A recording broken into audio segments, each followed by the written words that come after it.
एक माधव दास जी वृंदावन के संत थे, जगन्नाथपुरी में रहते थे। उनका रोज का नियम था, बड़ा प्यारा नियम था।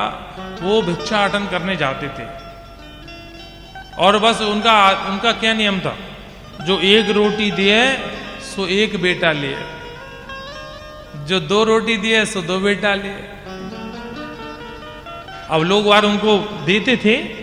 अब भाई महात्मा इतना बड़ा घर पे आया, पर एक जो मैया थी वो उनको कुछ नहीं देती थी, केवल गाली भर देती थी। पर माधव दास जी जरूर जाते थे। तो उन सबों ने कहा, बोले ये महाराज एक जब वो आपको कुछ नहीं देती है, गाली है, तो आप उसके दरवाजे क्यों जाते हो? तो माधव दास जी मुस्कुरा देते, अरे भैया वो देती है जो कोई नहीं देता है। पर दैवयोग से बात ये थी कि उसके घर में बहू तो थी, पर बहू कई वर्षों से बांझ थी। नारद जी ने ये सब लीला देखी तो नारद जी ने भगवान से कहा, बोले प्रभु संत जाते हैं उसके दरवाजे पर, उसे कहते हैं।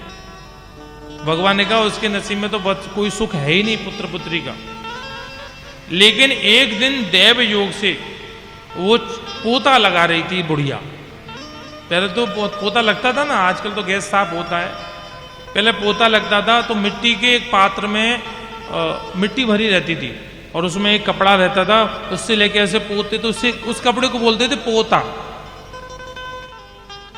सुबह के समय पोता लगा रही थी, सोई माधव दास आ गए। देवी जो एक रोटी दिए सो एक बेटा लिए। महाराज वो पोता बोले, आज बाबा जी तो को दे ही दूं मैं। वो हाथ में बड़ी चिड़ी हुई तो थी, रोज आता है वो पोता लेकर के, जैसे माधव दास पे महंगा तो माधव दास जी खुश हो गए, आज दिया तो था कुछ इसने।